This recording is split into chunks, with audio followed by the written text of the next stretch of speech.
The best ETF strategies really emerge from understanding how institutions time their moves.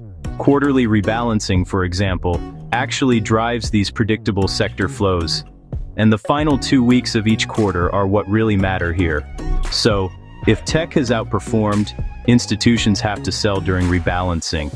But if defensive sectors have underperformed, you'll see buying pressure come in to restore those allocations. These mechanical schedules, they just create systematic opportunities, and they do it consistently.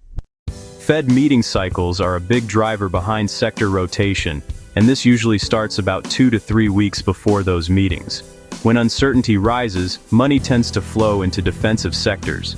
Utilities, staples, and healthcare, they receive those flows systematically, but after the meetings wrap up, clarity comes back pretty quickly. That's when growth sectors see renewed institutional buying. Technology, discretionary, and financials all benefit from that certainty. Price channels, they actually reveal where institutions are positioning themselves. When you see the lower boundary combined with a buying cycle, that's a key signal. On the flip side, when you hit the upper boundary during a rebalancing period, that's often an exit point. These crossovers, they confirm that institutional flows are materializing actively. A bullish cross at the lower boundary really validates the move. And when multiple factors align, that's when you get the highest probability setups. It's all about the calendar, the structure, and the confirmation coming together. Seasonal patterns actually follow institutional fiscal schedules. November and December, for example, bring tax loss harvesting pressure. Underperforming sectors usually face systematic selling, but it's just temporary. Then in January, there's this wave of fresh capital deployment almost everywhere.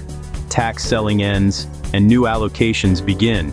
During the summer months, defensive sector rotation tends to be favored. Honestly, calendar awareness beats momentum chasing completely. It's important to emphasize that these seasonal patterns are driven by institutional fiscal schedules, not by weather. If you're ready to trade with more discipline, clarity, and confidence, and maybe even predict the market days or weeks in advance, you should join the Market Turning Points community and visit stockforecasttoday.com.